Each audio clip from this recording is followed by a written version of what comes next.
Sir, ഒരു UPSC aspirant എന്ന നിലയിൽ Yeah. ഒരു UPSCക്ക് പ്രിപ്പയർ ചെയ്യുന്ന ആൾക്കാരും അതുപോലെ തന്നെ പല കോമ്പറ്റേറ്റീവ്സ് എക്സാംസിന് പ്രിപ്പയർ ചെയ്യുന്ന ആൾക്കാരും നേരിടുന്ന ഒരു പ്രധാന പ്രശ്നമാണ് ഹിസ്റ്ററിയിൽ മിത്ത് ഏതാണ് റിയാലിറ്റി ഏതാണ് ഫൈൻഡ് ചെയ്യാനുള്ള ഒരു ബുദ്ധിമുട്ട്. എനിക്ക് തോന്നുന്നു ഒരു ഹൺഡ്രഡ്സ് ഓഫ് ലൈസ് ഹിസ്റ്ററിയിൽ അടങ്ങിയിട്ടുണ്ട് എന്നാണ്. അപ്പൊ ഞാൻ അത്തരത്തിലുള്ള കുറച്ച് കള്ളങ്ങൾ സാറിനോട് ചോദിക്കാൻ ആഗ്രഹിക്കുകയാണ്. You are, I mean, Jia പറഞ്ഞ ഒരു കോൺസെപ്റ്റ് ശരിയാണ്. ഇപ്പോൾ ഒരുപാട് ആസ്പിറൻസ് കൺഫ്യൂസ്ഡ് ആണ്. There are lots of publications available, lots of sources available, and history is a mystery with lots of lights and lots of mistaken facts are there. So obviously UPSCക്കും competitive എക്സാംസിന് വേണ്ടത് realistic ആയിട്ടുള്ള academic history ആണ്. Okay, ചോദിച്ചോളൂ.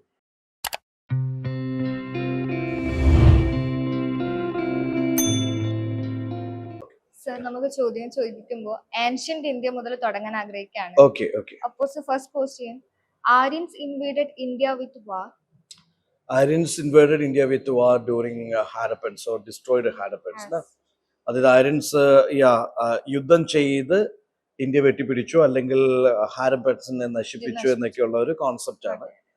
നമ്മൾ മനസ്സിലാക്കേണ്ടത് എന്ന് വെച്ചാൽ ഈ ഹാരപ്പൻസ് അല്ലെങ്കിൽ ഇൻഡസ് പീപ്പിൾ അല്ലെങ്കിൽ അതിന്റെ ഒരു അർബൻ സംസ്കാരം എങ്ങനെ ശിഥിലമായി അല്ലെങ്കിൽ എങ്ങനെ നശിച്ചു എന്ന് പറയുമ്പോൾ അതിന് most of the recent studies അല്ലെങ്കിൽ റീസെന്റ് ആർക്കിയോളജിക്കൽ സ്റ്റഡീസും സയന്റിഫിക് സ്റ്റഡീസും ഒക്കെ പ്രൂവ് ചെയ്യുന്നത് ecological degradations are the reasons. Maybe climatic conditions, climatic change, monsoon shift, fertility decrease ചെയ്യുന്നതും salinity increase ചെയ്യുന്നതും deforestation, drying up of the rivers ഒക്കെ reasons ആണ്.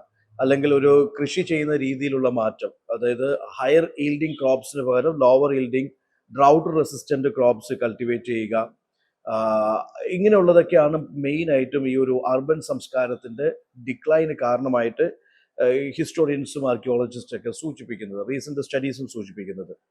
ഇനി Aryan invasion എന്നുള്ളൊരു theory എന്തുകൊണ്ട് തള്ളിക്കളയുന്നു എന്ന് ചോദിച്ചു കഴിഞ്ഞാൽ ഈ നാഗരിക സംസ്കാരം ഒരു 2600 തൊട്ട് ഒരു 1900 1800 BC വരെ ഉണ്ടായിരുന്നുള്ളൂ. അതിനുശേഷം ഈ സൊക്കോൾഡ് ഒരു നാഗരിക സംസ്കാരത്തിന് ശേഷമുള്ളത് റൂറൽ കൾച്ചറാണ്. ഈവൻ വേദിക് ആര്യൻസ് വരുന്നതും 1500 BC-യിലാണ്. അപ്പം ഒരു അർബൻ സംസ്കാരം, ഇൻഡസ് സിവിലൈസേഷന്റെ അർബൻ സംസ്കാരം ഡിക്ലൈൻ ചെയ്തതിന് ശേഷം ഒരുപാട് നൂറ്റാണ്ടുകൾക്ക് ശേഷമാണ് ശരിക്കും പറഞ്ഞാൽ ആര്യൻസ് ഇവിടെ വരുന്നത്. അപ്പൊ അവര് വന്ന് യുദ്ധം ചെയ്ത് ഇവരെ നശിപ്പിച്ചു എന്നുള്ള തിയറി ശരിക്കും പറഞ്ഞാൽ ഒരു വീക്കസ്റ്റ് തിയറി ആയിട്ടാണ് ഇന്ന് ആർക്കിയോളജിസ്റ്റും ഹിസ്റ്റോറിയൻസും അതിനെ കാണുന്നത്. ഇൻഡസ് സ്ക്രിപ്റ്റ് പാർഷ്യലി ഡീകോഡ് ചെയ്തിട്ടുണ്ട്. ഇൻഡസ് സ്ക്രിപ്റ്റ് പാർഷ്യലി ഡീകോഡ് ചെയ്യപ്പെട്ടിട്ടില്ല. ഇൻഡസ് സ്ക്രിപ്റ്റിന്റെ ഏറ്റവും വലിയ പ്രശ്നം അത് സയൻസ് ആൻഡ് സിമ്പിൾസ് ആണ്. അതിപ്പോഴും ആർക്കും ഡെസിഫർ ചെയ്യാനോ ഡീകോഡ് ചെയ്യാനോ പറ്റിയിട്ടില്ല. അത് സ്റ്റിൽ അതിന് വേണ്ടിയിട്ടുള്ള പരിശ്രമങ്ങൾ നടന്നുകൊണ്ടിരിക്കുന്നു. റീസെന്റ് തമിഴ്നാട് ചീഫ് മിനിസ്റ്റർ അത് ഡീകോഡ് ചെയ്യുന്നവർക്ക് വേണ്ടി വലിയ സമ്മാനങ്ങളൊക്കെ പ്രഖ്യാപിച്ചിരുന്നു. സോ അതൊരു ഈജിപ്ഷ്യൻ സ്ക്രിപ്റ്റ് പോലെ ആൽഫബറ്റിക്കൽ അല്ല, അത് പിക്ടോറിയൽ ആണ്, സയൻസും സിമ്പിൾസും ആണ്. Still it is in the process of decoding, but decode ചെയ്യപ്പെട്ടിട്ടില്ല. സരസ്വതി റിവറിനെ പറ്റി പറയുമ്പോൾ അതൊരു മഹാനദിയായി ഒഴുകിയിട്ടുണ്ടോ? സരസ്വതി റിവർ മഹാനദിയായിട്ട് ഒഴുകിയിട്ടുണ്ട്. അവിടെ പ്രശ്നം എന്താണെന്ന് വെച്ചാൽ വേദിക് കാലഘട്ടത്തിൽ അതൊരു മഹാനദിയായിട്ട് ഒഴുകി എന്ന് പറയുന്നിടത്താണ് കൺഫ്യൂഷൻ വരിക. ഇതിന്റെ പാലിയോ ചാനൽസ് ഒക്കെ ട്രേസ് ചെയ്തപ്പോൾ അല്ലെങ്കിൽ ഇതിന്റെ പഴക്കവും കാര്യങ്ങളൊക്കെ നിർണയിച്ചപ്പോൾ ഉള്ളൊരു പ്രശ്നം എന്താണെന്ന് വെച്ചാൽ ഒബ്വിയസ്ലി സരസ്വതി റിവർ എക്സിസ്റ്റ് ചെയ്തിരുന്നു, ഇവിടെ ഉണ്ടായിരുന്നു. അതിന്റെ പാലിയോ ചാനൽസ് ട്രേസ് ചെയ്തു, ഗാഗർ ഹഗ്ര റിവർ. പക്ഷേ ഇത് റിഗ്വേദിക് ആര്യൻസിന്റെ സെറ്റിൽമെന്റിന് മുമ്പ് കുറേ വർഷങ്ങൾക്ക് മുമ്പ് തന്നെ ഇതിന്റെ ഒരുപാട് പ്രാദേശിക ഭാഗങ്ങൾ, ഇതിന്റെ ഒരുപാട് ഏരിയാസ് ഡ്രൈ അപ്പ് ആയിട്ടുണ്ട് എന്നുള്ളതാണ്. ഒരു മഹാനദിയായിട്ട് റിഗ്വേദിക് കാലഘട്ടത്തിൽ ഒഴുകിയിരുന്നു, സമ്പുഷ്ടമായിട്ട് ഒഴുകിയിരുന്നു എന്നുള്ളൊരു തിയറി തെറ്റാണ്.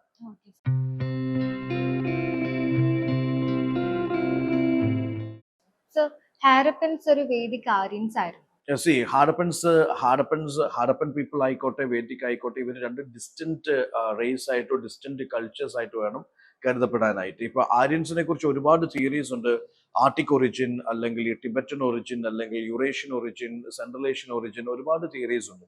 ആര്യൻസിന്റെ സംസ്കാരം ഡിഫറെന്റ് ആയിരുന്നു. ഈ ഇൻഡോ യൂറോപ്യൻ ലാംഗ്വേജ് സംസാരിക്കുന്ന അല്ലെങ്കിൽ വേദിക് റിച്വൽസ് സാക്രിഫൈസസിലൊക്കെ വിശ്വസിക്കുന്ന അല്ലെങ്കിൽ അങ്ങനെയുള്ള ഒരു സംസ്കാരം ഫോളോ ചെയ്തിരുന്ന ആൾക്കാരായിരുന്നു.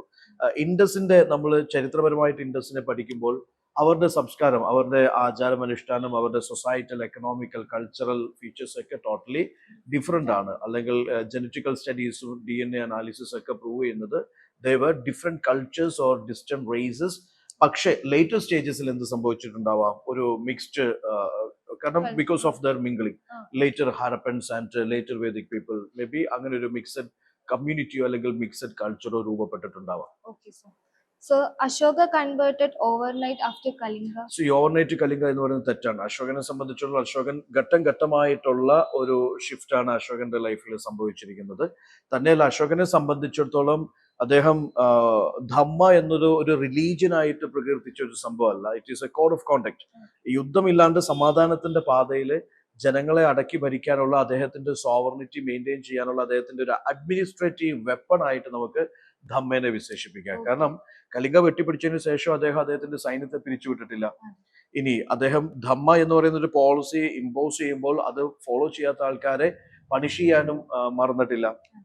അപ്പൊ അദ്ദേഹത്തെ സംബന്ധിച്ചിടത്തോളം യുദ്ധമില്ലാണ്ട് സമാധാനത്തിന്റെ പാതയിൽ വലിയൊരു സാമ്രാജ്യം ഭരിക്കാനുള്ള ഒരു ടൂൾ ആയിട്ട് വേണമെങ്കിൽ അദ്ദേഹം ധമ്മ ഉപയോഗിച്ചു എന്ന് പറയാം. അതൊരു സെക്ടേറിയൻ അല്ലെങ്കിൽ ഒരു റിലീജിയസ് കോൺസെപ്റ്റ് അല്ല, അത് റാദർ ദാൻ ദാറ്റ് ഒരു കോഡ് ഓഫ് കോണ്ടക്ട് ആണ്, സോഷ്യൽ കോണ്ടക്ട് ആണ്. So Ashoka made Buddhism as state religion. It's not a religion. Again I say that അത് മതപരമായിട്ടുള്ള ഒരു സംഭവമല്ല. വി ക്യാൻ സേ ദാറ്റ് അതൊരു ധമ്മ എന്നൊരു കോൺസെപ്റ്റ് അതൊരു ഒരു കോഡ് ഓഫ് സോഷ്യൽ കോണ്ടക്ട് എന്ന് വിശേഷിപ്പിക്കുന്നതാണ് നല്ലത്. Okay, sir. Nalanda library.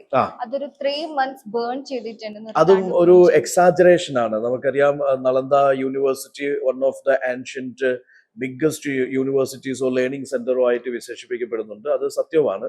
അത്രത്തോളം എന്താ പറയാ, അതിന്റെ ലൈബ്രറീസ് ഒക്കെ അത്രത്തോളം എന്താ പറയാ, വളരെ you know having N abundant collection of the books or may be അത്രയും സമൃദ്ധമായിരുന്നു. പക്ഷെ 3 മാസം നിന്ന് കത്തി ജ്വലിച്ചു എന്ന് പറയുന്നത് ഒരു ഒരു ഒരു എന്താ പറയാ, ഒരു ഇമാജിനേഷൻ അല്ലെങ്കിൽ ഒരു ഇമാജിനറി ബിലീഫാണ്. പക്ഷെ ഈ പറയുന്ന നളന്ദ എന്ന് പറയുന്ന യൂണിവേഴ്സിറ്റി അതിന്റെ ലൈബ്രറിയും അല്ലെങ്കിൽ അതിന്റെ സമാഹാരങ്ങളൊക്കെ അത്രത്തോളം സമ്പുഷ്ടമായിരുന്നു എന്നുള്ളത് റിയാലിറ്റിയാണ്. 3 മാസം ഒരു എക്സാജറേഷൻ ആണ്. അതെ. So Gupta age was a golden age for all. Gupta age was A golden age for all എന്ന് പറയുമ്പോഴും ഒരു അൺഈവൻ ഡിസ്ട്രിബ്യൂഷൻ ആണ്. കാരണം ഗുപ്തയിൽ നമുക്ക് അറിയാൻ പറ്റും, എന്താ പറയാ, ഒരുപാട് വികാസങ്ങൾ ഉണ്ടായി അല്ലെങ്കിൽ വികസനങ്ങൾ ഉണ്ടായി അല്ലെങ്കിൽ ഒരുപാട് ഡെവലപ്മെന്റ്സ് ഉണ്ടായി. ഈ പറയുന്ന സാഹിത്യത്തിലാണെങ്കിലും അല്ലെങ്കിൽ കോയിനേജ് ആയിക്കോട്ടെ അല്ലെങ്കിൽ ആർട്ട് ആൻഡ് ആർക്കിടെക്ചർ ആയിക്കോട്ടെ, ഇതിലൊക്കെ ഒരുപാട് എന്താ പറയാ ഡെവലപ്മെന്റ്സ് ഉണ്ടായി. പക്ഷെ അതൊരു ഒരു ഒരു യൂണിവേഴ്സൽ യൂണിഫോം ഡെവലപ്മെന്റ് ആയിരുന്നില്ല. അപ്പൊ അതിനെ ഗോൾഡൻ ഏജ് എന്ന് പറയുമ്പോഴും അതൊരു റീജിയണൽ ഡെവലപ്മെന്റ് ആയിട്ട് വേണമെങ്കിൽ നമുക്ക് വിശേഷിപ്പിക്കാം. അല്ലെങ്കിൽ അതൊരു പ്രാദേശികമായിട്ടുള്ളതോ അല്ലെങ്കിൽ ചില ഏരിയാസിൽ മാത്രം ഒതുങ്ങി നിൽക്കുന്നതോ ആയിട്ടുള്ള ഡെവലപ്മെന്റ്സ് ആയിട്ട് നമുക്ക് വിശേഷിപ്പിക്കാം. സോഷ്യൽ ആസ്പെക്ട് ഒക്കെ എടുക്കുമ്പോൾ അന്നേരവും ഈ പറയുന്ന സോഷ്യൽ ഇൻഇക്വാളിറ്റീസും പുവർട്ടിയും ഈ പറയുന്ന സോകോൾഡ് ഡൗൺ റോഡൻ സെക്ഷൻസിന്റെ കഷ്ടതകളും കാര്യങ്ങളൊക്കെ അവിടെ നിലനിന്നിരുന്നു എന്നുള്ളതാണ് യാഥാർത്ഥ്യം. സോ ആൻഷ്യന്റ് ഇന്ത്യ ഇപ്പൊ ഏകദേശം കംപ്ലീറ്റ് ആയി. നമുക്ക് മെഡീവലിലേക്ക് നോക്കാം. Bhakti started as Hindu reaction to Islam. Bhakti tradition ഒക്കെ പറയുന്നത് ശരിക്കും പറഞ്ഞാല് ഹിന്ദു റിലീജിയന്റെ ഉള്ളിൽ തന്നെയുള്ള ഒരു നവോത്ഥാന മൂവ്മെന്റ് ആണ്, ഒരു ലിബറൽ മൂവ്മെന്റ് ആണ്, ഡിവോഷണൽ കൾട്ടാണ്. അപ്പം ഹിന്ദുയിസത്തിന്റെ ഉള്ളിൽ തന്നെ അതിനെ റിഫോം ചെയ്യാനോ റിവൈവ് ചെയ്യാനുള്ള ഒരു ലിബറൽ മൂവ്മെന്റ് ആയിട്ട് നമുക്ക് ഭക്തി ട്രഡീഷനെ വിശേഷിപ്പിക്കാം. It is not a reaction against Islamic religion. ഇപ്പൊ ഇസ്ലാമിക് റിലീജിയന്റെ ഉള്ളിൽ സൂഫിസം അതിന്റെ ഒരു ലിബറൽ മൂവ്മെന്റ് ആണ്. അപ്പൊ അതിലുള്ള സോക്കോൾഡ് ഓർത്തഡോക്സ് ആയിട്ടുള്ള അല്ലെങ്കിൽ അൺസയന്റിഫിക് ആയിട്ടുള്ള അല്ലെങ്കിൽ ഡിസ്ക്രിമിനേറ്ററി ആയിട്ടുള്ള പ്രാക്ടീസസിനെ വെല്ലുവിളിച്ചുകൊണ്ട് അതാത് റിലീജിയന്റെ ഉള്ളിലുണ്ടായ റിവൈവൽ മൂവ്മെന്റ്സോ റിഫോമിസ്റ്റ് മൂവ്മെന്റ്സ് ആയിട്ടോ ലിബറൽ മൂവ്മെന്റ്സ് ആയിട്ടോ ഭക്തി മൂവ്മെന്റിനെയും സൂഫി മൂവ്മെന്റിനെയും വിശേഷിപ്പിക്കും.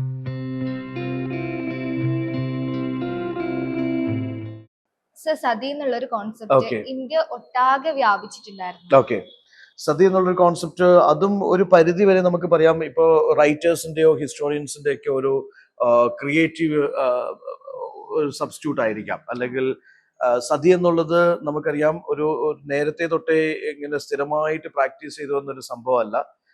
ചില കാലഘട്ടങ്ങളിൽ ചില ഏരിയാസിൽ അല്ലെങ്കിൽ ചില എലൈറ്റ് ക്ലാസ്സസിനുള്ളിൽ മാത്രം നിന്ന ഒരു ആചാരാനുഷ്ഠാനമായിരുന്നു സതി. പിന്നെ അത് കുറേയും കൂടി പോപ്പുലർ ആയിട്ട് വരുന്നത് മോഡേൺ കാലഘട്ടത്തിലേക്കാണ്. അപ്പോൾ അന്ധകാലത്ത് തൊട്ടേ ഇങ്ങോട്ടേക്കുള്ള ഒരു കോമൺ ആചാരമായിരുന്നു എന്ന് പറയുന്നത് തെറ്റാണ്. So Aurangzeb only destroyed temples. Aurangzeb only destroyed temples or അദ്ദേഹത്തെ ബിഗോട്ട് എന്ന് വിശേഷിപ്പിക്കുന്നതിലെ പ്രശ്നം വെച്ചാൽ ഒരുപാട് ടെമ്പിൾസിന് ഈ പറഞ്ഞതുപോലെ അല്ലെങ്കിൽ ചില ടെമ്പിൾസിനൊക്കെ അദ്ദേഹം എന്ന് വെച്ചാൽ ഡൊണേഷൻസ് കൊടുത്തിട്ടുണ്ട്. അല്ലെങ്കിൽ അതിന്റെ എന്താ പറയാ നിർമ്മീകരണം അല്ലെങ്കിൽ അതിന് പുനർനിർമ്മിതിക്കൊക്കെ വേണ്ടി സംഭാവനകൾ കൊടുക്കുകയും കാര്യങ്ങളൊക്കെ ചെയ്യുകയും ചെയ്തിട്ടുള്ള ഒരാളും കൂടിയാണ് ഔറംഗസേബ്. അപ്പൊ ഔറംഗസേബിന്റെ സമയത്താണെങ്കിൽ പോലും അദ്ദേഹത്തിന്റെ ആർമിയിലായിക്കോട്ടെ, അദ്ദേഹത്തിന്റെ സോക്കോൾഡ് എന്താ പറയുക അഡ്മിനിസ്ട്രേഷനിലായിക്കോട്ടെ ഒരുപാട് നോൺ മുസ്ലിംസും ഉണ്ടായിരുന്നു എന്നുള്ളതാണ്. അപ്പോൾ അദ്ദേഹത്തെ റിലീജിയസ് ബിഗോട്ട് എന്ന് വിശേഷിപ്പിക്കുന്നതിൽ എന്താ പറയുക അത് അത്രത്തോളം ശരിയല്ല. ടെമ്പിൾസ് പുതിയതായിട്ട് നിർമ്മിക്കപ്പെട്ട ടെമ്പിൾസ് ഡിസ്ട്രോയ് ചെയ്യപ്പെട്ടിട്ടുണ്ട്, അദ്ദേഹത്തിന്റെ കാലഘട്ടത്തിൽ ഓർഡർ കൊടുത്തിട്ടുണ്ട്. പക്ഷെ ചില പഴയ ടെമ്പിൾസിന്റെ ഒക്കെ അതിന്റെ നവോത്ഥാനം അല്ലെങ്കിൽ അതിന്റെ റിനോവേഷന് വേണ്ടിയിട്ട് സംഭാവനകളും ഇദ്ദേഹം കൊടുത്തിട്ടുണ്ട്. Yes. So Akbar could read and write. Akbar illiterate ആയിരുന്നു. അദ്ദേഹത്തിന് റീഡ് ആൻഡ് റൈറ്റ് അറിയത്തില്ല, അല്ലെങ്കിൽ അദ്ദേഹത്തിന് എഴുത്തും വായനയും അറിയത്തില്ല. പക്ഷെ ലാംഗ്വേജിനെയും സാഹിത്യത്തെയും അല്ലെങ്കിൽ ഭാഷേനെയും അല്ലെങ്കിൽ ഇന്റലക്റ്റിനെയൊക്കെ ഒരുപാട് പരിപോഷിപ്പിച്ച ഒരു രാജാവും കൂടിയാണ്, അല്ലെങ്കിൽ ഒരു എംപററാണ് അക്ബർ. ഇൻഫാക്ട് അദ്ദേഹത്തിന് സ്വന്തം ഈ പറയുന്ന എഴുത്തും വായനയും അറിയത്തില്ലായിരുന്നു, ഇലിറ്ററേറ്റ് ആയിരുന്നു. പക്ഷെ ഇതിൽ ഭയങ്കര അഭിരുചി ഉണ്ടായിരുന്ന ഒരു മനുഷ്യനും, അല്ലെങ്കിൽ അങ്ങനെയുള്ള ഒരുപാട് സോക്കോൾഡ് എന്താ പറയാ ഇന്റലക്ച്വൽസിനെയൊക്കെ പരിപോഷിപ്പിക്കുകയും ചെയ്ത ഒരാളാണ് Akbar. So Tipu Sultan was only a religious bigot. അതും ഈ പറഞ്ഞ പോലെ നമ്മൾ ഔറംഗസേബിന്റെ കേസിൽ സംസാരിക്കുന്ന പോലെയുള്ള ഒരു തെറ്റിദ്ധാരണയാണ് ടിപ്പു സുൽത്താൻ ഒരു റിലീജിയസ് ബിഗോട്ട് ആണ് എന്ന് പറയുന്നത്. ഇപ്പൊ നമുക്കറിയാം അദ്ദേഹത്തിന്റെ ശാരദാംബ ടെമ്പിൾ അല്ലെങ്കിൽ Sringeri, there are lots of, അദ്ദേഹത്തിന്റെ കോട്ടയ്ക്കുള്ളിൽ തന്നെ ഒരുപാട് ടെമ്പിൾസ് ഉണ്ടായിരുന്നു, അല്ലെങ്കിൽ ഒരുപാട് ടെമ്പിൾസിന് അദ്ദേഹം ഈ പറഞ്ഞ അതിന്റെ റെനോവേഷൻസിന് വേണ്ടിയിട്ട് സംഭാവനകൾ ചെയ്തിട്ടുണ്ടായിരുന്നു. അപ്പൊ അദ്ദേഹത്തിന്റെ ശത്രുക്കളെ അദ്ദേഹം പനിഷ് ചെയ്യുന്ന ഒരു രീതിയായിരുന്നു ഈ റിലീജിയസ് കൺവേർഷനും കാര്യങ്ങളൊക്കെ. അപ്പം ഒബ്വിയസ്ലി പിന്നെ ഒരു കാലഘട്ടത്തിൽ ഒരു രാജാവിനെ സംബന്ധിച്ചിടത്തോളം അയാളുടെ സോവർണിറ്റി എസ്റ്റാബ്ലിഷ് ചെയ്യാൻ വേണ്ടി അദ്ദേഹത്തിന്റെ റിലീജിയൻ എസ്റ്റാബ്ലിഷ് ചെയ്യുന്ന ഒരു രീതി ഉണ്ടായിരുന്നു. അപ്പൊ അതിന്റെ ഭാഗമായിട്ടുള്ള, കാരണം റിലീജിയനും പൊളിറ്റിക്ക് ആ കാലഘട്ടങ്ങളിൽ എന്താ പറയുക പരസ്പരം ഇന്റർവെയിൻഡ് ആണ്, അല്ലെങ്കിൽ അത് പരസ്പര പൂരകങ്ങളായിരുന്നു. ഒന്ന് മാറ്റി നിർത്തി ഒന്ന് എന്നുള്ളത് നടക്കുന്ന ഒരു കേസല്ല. കാരണം സെക്യുലറിസം ഒക്കെ നമുക്കിപ്പോൾ റീസൺലി കാണാൻ പറ്റുന്ന ഒരു കോൺസെപ്റ്റ് അല്ലെ, ഡെമോക്രസി ഒക്കെ റീസൺലി കാണാൻ പറ്റുന്ന ഒരു കോൺസെപ്റ്റ് ആണ്. So Vijayanagara fell only due to religion.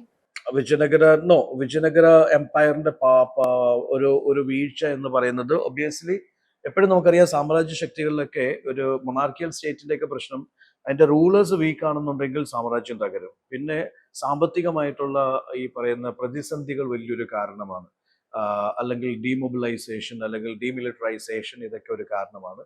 അപ്പൊ സ്വാഭാവികമായിട്ടും സാമ്പത്തികമായിട്ടുള്ള പരാജയങ്ങളും പിന്നെ കണ്ടിന്യൂസ് ആയിട്ടുള്ള ഈ പറയുന്ന സോക്കോൾഡ് വാർഡ്സും ഓക്കെ ബാമാനി കിങ്ഡംസിന്റെ അറ്റാക്സ്, അതുപോലെ ലേറ്റർ റൂളേഴ്സിന്റെ ഇൻഎഫിഷ്യൻസി, അതൊക്കെ വലിയൊരു കാരണമായിരുന്നു. Apart from this. Okay, sir. So Delhi Sultanate പറ്റി പറയുമ്പോൾ only temples distraction. No, Delhi സൽത്തനത്തിൽ ഇപ്പൊ നമ്മൾ അലാവുദ്ദീൻ ഖൽജീനെ എടുക്കാം, അല്ലെങ്കിൽ there are lots of Razia Sultan, or there are lots of Delhi sultans.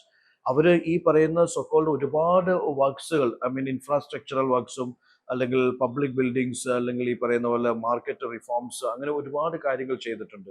They are not into just temples and they are not into just mosque, you know they have done lots of secular ആർക്കിടെക്ചറും നിർമ്മിച്ചിട്ടുണ്ട്.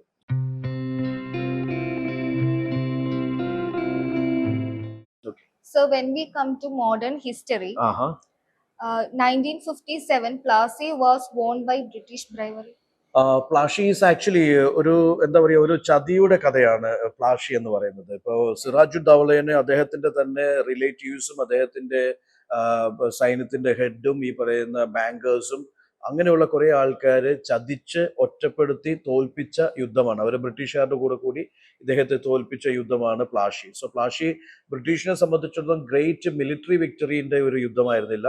It is rather than that it is a battle of betrayal എന്നാണ് അതിനെ വിശേഷിപ്പിക്കുന്നത്. പക്ഷെ പ്ലാഷി was very significant, കാരണം ബ്രിട്ടീഷിന് ഇന്ത്യയിൽ ആധിപത്യം ഉറപ്പിക്കുന്നതിന്റെ ആദ്യത്തെ പടിയായിരുന്നു, സ്റ്റെപ്പായിരുന്നു പ്ലാഷി വിക്ടറി എന്ന് പറയുന്നത്. Okay, sir. So 1857 was a unified war of independence. 1857 അത് again I would say that അതിനെ first war of Indian independence വിശേഷിപ്പിക്കുന്നതിന് പ്രശ്നമുണ്ട്. കാരണം വെച്ചാൽ ഇന്ത്യയിലെ മുഴുവനായിട്ടുള്ള എന്താ പറയുക ഒരു പാർട്ടിസിപ്പേഷൻ ഇല്ലായിരുന്നു, റീജിയണൽ പാർട്ടിസിപ്പേഷൻ മാത്രമായിരുന്നു. തന്നെയല്ല there are people who participated with their own certain interest. Okay, അപ്പൊ അതിന് പല കാരണങ്ങളും, ഇപ്പൊ നാനാ സാഹേബ് പാർട്ടിസിപ്പേറ്റ് ചെയ്തു, അല്ലെങ്കിൽ കുൻവർ സിംഗ് പാർട്ടിസിപ്പേറ്റ് ചെയ്തു, അല്ലെങ്കിൽ പലരും പാർട്ടിസിപ്പേറ്റ് ചെയ്ത് അവരുടേതായിട്ടുള്ള കാരണങ്ങൾ കൊണ്ടാണ്. It is not representing India as a whole, അല്ലെങ്കിൽ ഇന്ത്യയുടെ സ്വാതന്ത്ര്യം നേടാൻ വേണ്ടിയിട്ടോ അല്ലെങ്കിൽ ഇന്ത്യക്ക് മുഴുവനായിട്ട് നിലകൊള്ളുന്ന ഒരു കോസിന് വേണ്ടിയിട്ടോ അല്ല ഈ പറയുന്ന 1857 റിവോൾട്ട് സംഭവിച്ചത്. അപ്പൊ അതിനൊരു first war of Indian independence വിശേഷിപ്പിക്കുന്നതിന് പരിമിതികളുണ്ട്. സോ ബ്രിട്ടീഷുകാർ നമുക്ക് റെയിൽവേസ് തന്നിട്ടുണ്ട്. ആഹാ. ആ റെയിൽവേസ് തന്നത് ഇന്ത്യ മോഡേണൈസ് ആക്കുക എന്നൊരു ഉദ്ദേശത്തോടു കൂടിയാണ്. See, real intention, railways, telegraph, printing press, what all things, it is basically for their administrative convenience. അവർക്ക് ഇന്ത്യ പോലുള്ള ഒരു മഹാരാജ്യം അവരുടെ ഏറ്റവും വാല്യൂഡ് കോളനി ആയിട്ട് ഭരിക്കാൻ വേണ്ടിയിട്ടുള്ള, അതിന് ഏറ്റവും സുഗമമായിട്ട് ഭരിക്കാൻ വേണ്ടിയിട്ടുള്ള ചില കാര്യങ്ങൾ, ട്രൂപ്പിന്റെ മൊബിലൈസേഷൻ ആയിക്കോട്ടെ, അല്ലെങ്കിൽ റിസോഴ്സസ് ഡ്രെയിൻ ചെയ്യുന്നതായിക്കോട്ടെ, അതിന്റെ ട്രാൻസ്പോർട്ടേഷൻ ആയിക്കോട്ടെ, അപ്പൊ അവരുടെ കാര്യങ്ങൾക്ക് വേണ്ടി ചെയ്ത കാര്യങ്ങളാണ്. അത് അറിഞ്ഞോ അറിയാണ്ടോ എന്തായിട്ട് മാറി, ഇന്ത്യയിൽ ഒരു ആന്റി കൊളോണിയൽ അല്ലെങ്കിൽ ഒരു ആന്റി ബ്രിട്ടീഷ് മൂവ്മെന്റ് ഉരുത്തിരിഞ്ഞു വരാൻ കാരണമായിട്ട് മാറി എന്നുള്ളതാണ്. So permanent settlement help peasants. Permanent settlement പെസൻസിനെ ഹെൽപ്പ് ചെയ്യാനാണെന്ന് പറഞ്ഞുകൊണ്ട് തുടങ്ങിയ പ്രസ്ഥാനമാണെങ്കിൽ പോലും അത് ഏറ്റവും കൂടുതൽ ഹെർട്ട് ചെയ്തത് പെസൻസിനെയാണ്. അപ്പൊ അവരിൽ നിന്ന് ഭയങ്കരമായിട്ടുള്ള കളക്ഷൻസ് എടുത്ത് ഈ ജമീൻദാർസ് അവരെ ചൂഷണം ചെയ്യുന്നു, കളക്ട് ചെയ്യുന്നു, ബ്രിട്ടീഷിന് കൊടുക്കുന്ന ഒരു സംവിധാനമാണ്, ലാൻഡ് റവന്യൂ സിസ്റ്റമാണ്. പക്ഷെ അത് അൾട്ടിമേറ്റ്ലി സംഭവിച്ചത് കർഷകർക്ക് എന്താ പറയാ 8ന്റെ അല്ല 16ന്റെ പണി കൊടുത്തൊരു പ്രോഗ്രാം ആയിട്ട് മാറി ഈ പറയുന്ന permanent settlement. So Gandhi rejected all technologies. Gandhi rejected all technologies എന്ന് പറയുന്നത് ഗാന്ധിജി മാസീവ് ഇൻഡസ്ട്രിയലൈസേഷൻ എതിരായിരുന്നു എന്നൊരു കോൺസെപ്റ്റിൽ നിന്ന് വരുന്ന ഒരു തോട്ടാണ്. പക്ഷേ ഗാന്ധിജിനെ സംബന്ധിച്ചിടത്തോളം ഇന്ത്യയുടെ ആത്മാവ് വില്ലേജസിലാണ്, അല്ലെങ്കിൽ എന്താ പറയാ ഈ സെൽഫ് സഫിഷ്യൻസി, വില്ലേജിന്റെ സെൽഫ് സഫിഷ്യൻസിയിലൊക്കെ വിശ്വസിക്കുമ്പോഴും ഗാന്ധിജി ഒരിക്കലും ഇൻഡസ്ട്രിയലൈസേഷൻ എതിരായിരുന്നില്ല, അല്ലെങ്കിൽ മോഡേൺ ടെക്നോളജീസ്ക്ക് എതിരായിരുന്നില്ല. ഈ പറയുന്ന റെയിൽവേ ആയിക്കോട്ടെ, ടെലഗ്രാഫ് ആയിക്കോട്ടെ, പ്രിന്റിംഗ് പ്രസ് ആയിക്കോട്ടെ, ഇതിനൊന്നും Gandhiji എതിരായിരുന്നില്ല. So Netaji lived after 1945. It's a belief, it's a myth, but most of the government officials say that yes, he died in a plane crash. So Savarkar invented Hindutva from nothing. സവാക്കരസി ഇവിടെ ഏത് നേതാവാണെങ്കിലും നമുക്ക് കാണാൻ പറ്റും, ഇല്ലായ്മയിൽ നിന്നോ ശൂന്യതയിൽ നിന്നോ അല്ല ഒന്നും ഉണ്ടാക്കിയെടുത്തിരിക്കുന്നത്. ഇപ്പം ബുദ്ധിസം ചൈനീസും ആണെങ്കിൽ പോലും അതിന്റെ ഒരുപാട് ആശയങ്ങൾ കടമെടുത്തിരിക്കുന്നത് ഉപനിഷത്തിൽ നിന്നാണ്.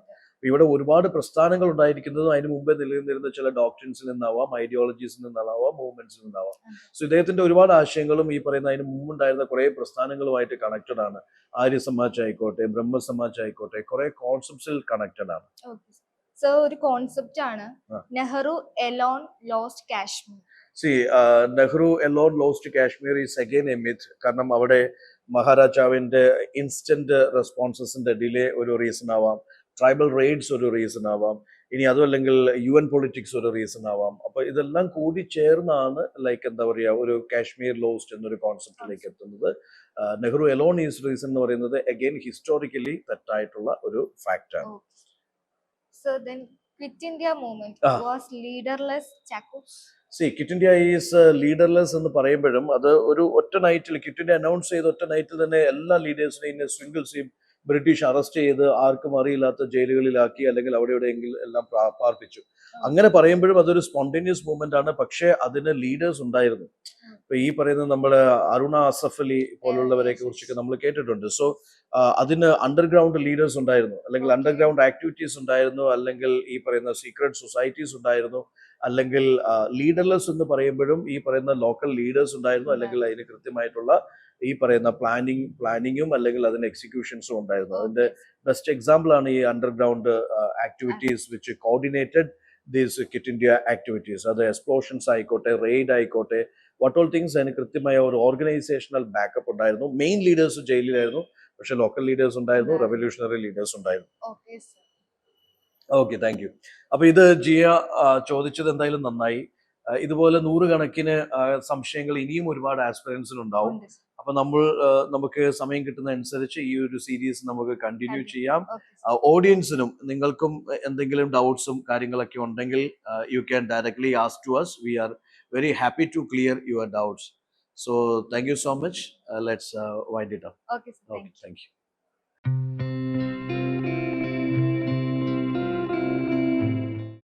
Gallant IAS, chasing your passion to ace.